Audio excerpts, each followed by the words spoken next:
I read a news article a while ago, which I wanted to briefly discuss. The news article reported on a female senior member of the American government who was fired because she refused to implement an order which was clearly unethical and immoral. It is quite clear that senior posts in governments and large corporations are dominated by men. So one can imagine how hard she must have worked, and how many sacrifices she must have made in order to reach her rank in the American government.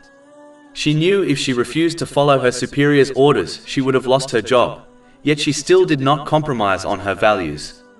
Islam teaches Muslims that they too should adopt this mentality and never compromise on their faith in order to gain something from the material world. Chapter 4 An-Nisa, verse 135.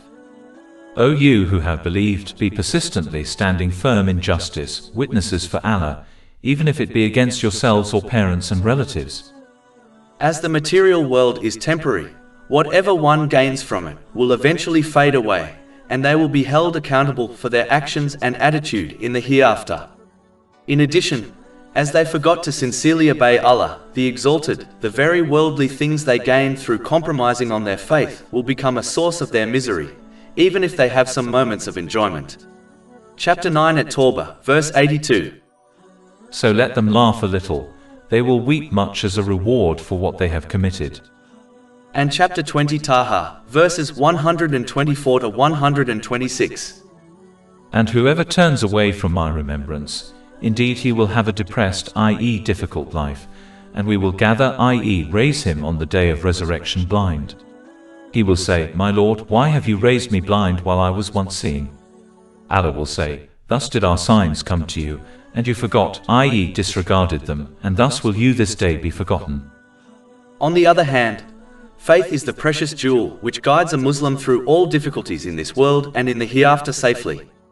Therefore, it is plain foolishness to compromise the thing which is more beneficial and lasting for the sake of a temporary thing which leads to misery in both worlds. Chapter 16 And now, verse 97.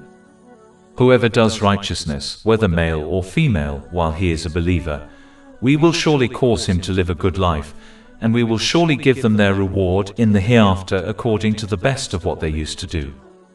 Many people, especially women, will encounter moments in their lives where they will have to choose whether to compromise on their faith or not. For example, in some cases, a Muslim woman may believe that if she removed her scarf and dressed a certain way, she would be more respected at work and may even climb the corporate ladder more quickly. Similarly, in the corporate world, it is considered important to mingle with colleagues after work hours. So a Muslim might find themselves being invited to a pub or club after work. In times like these, it is important to remember that peace of mind and success in both worlds will only be granted to those who remain steadfast on the teachings of Islam, which involves using the blessings one has been granted in ways pleasing to Allah, the Exalted, as outlined in the Holy Quran and the traditions of the Holy Prophet Muhammad, peace and blessings be upon him. Those who act in this way will be granted worldly and religious success. But more importantly, their worldly success will not become a burden for them. In fact, it will become a means for Allah, the Exalted, to grant them peace, increase their rank and remembrance amongst mankind. Examples of this are the rightly guided caliphs of Islam. They did not compromise on their faith and instead remained steadfast throughout their lives, and in return Allah, the Exalted, granted them a worldly and religious empire. All other forms of worldly success are very temporal, and sooner or later they become a difficulty for its bearer. One only needs to observe the many celebrities who compromised on their ideals and belief in order to obtain fame and fortune, only for these things to become a cause of their sadness, anxiety, depression, substance abuse, and even suicide. Reflect on these two paths for a moment and then decide which one should be preferred and chosen. Over 400 free ebooks, audiobooks, infographics, podcasts, and blogs available on our website, www.shakepod.com.